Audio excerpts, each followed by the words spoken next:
Hello guys, magandang araw. This video, gagawa na naman tayo ng video tutorial kung paano magbayad ng bill ng ating kuryente gamit ang ating GCash account.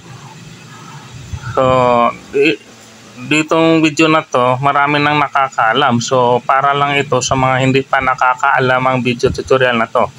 Kung paano mapabilis ang ating pagbayad ng ating bill ng kuryente, gaya nitong nasa picture.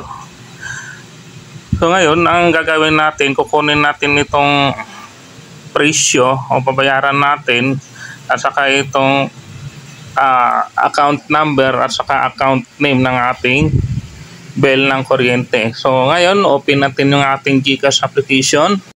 Kailangan guys, yung may sapat na laman ng ating GCash account para makapagbayad tayo ng ating bill ng kuryente. Nga pala, dito ako sa Manila ngayon. So, ang babayaran kong bill kuryente ay sa amin, sa probinsya ng Bohol. Pindutin lang natin tong bills. Tapos, pag loading, i-got it lang natin to. So, dito, pindutin natin yung electric utilities. Ayan guys. Electric utilities. So, dito, piliin nyo yung kooperatiba kung saang probinsya kayo nabilong. So sa amin dito sa Bohol, nabilong kami sa Bohol 2. Ayan, Bohol 2 Electric Cooperative Incorporated. Ayan guys, ito yung lalabas. So dito sa taas, ilagay natin yung presyo nating sa ating bill ng kuryente. So lalagay ko to yung price dito 1,140.76. Ito yung ilalagay ko dito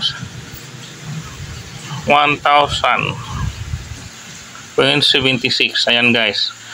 Next, pindutin natin yung 10-digit account number. Dito ilagay natin yung account number. Ayan, account number. Kunin natin tong account number dito sa ating bill. Dito natin ilalagay yung account number dito sa 10-digit account number. Ayan, at pag malagay na yon, type natin ang yung customer name. So, kunin yung customer name. Then dito ilalagay natin. Ayan, pag malagay na guys yung account name, yung email address optional lang yan. Pwede nyo lagyan, pwede rin hindi. So sa akin, hindi ko na to lagyan. So dito sa box sa baba guys, yung ipindutin natin ito para hindi tayo mag-additional ng 10 pesos. So pag magpindot ka, mag-additional siya. So pag pindot natin next, ayan, ayaw. Tatanggalin na pala tong kama, bawal pala yung special character. So, tatanggalin natin kama. Then next natin, ayan, ito yung lumalabas. Tapos confirm. Pag confirm natin dito, processing pa siya. Hintayin lang natin ma-successful. Ayan, successful na siya guys. So pwede natin tungkunan ng screenshot para may kopya tayo kung sakali kailangan nito. So ayan lang guys, kung paano magbayad ng bill ng kuryente gamit sa ating GCash. So pwede tayo magbayad kahit saang probinsya tayo, kahit saang lugar tayo ngayon, o magbayad tayo dito sa ibang probinsya. So ayan guys, yung transaction, makikita din natin na successful na ang ating binayad na GCash doon sa bill ng kuryente.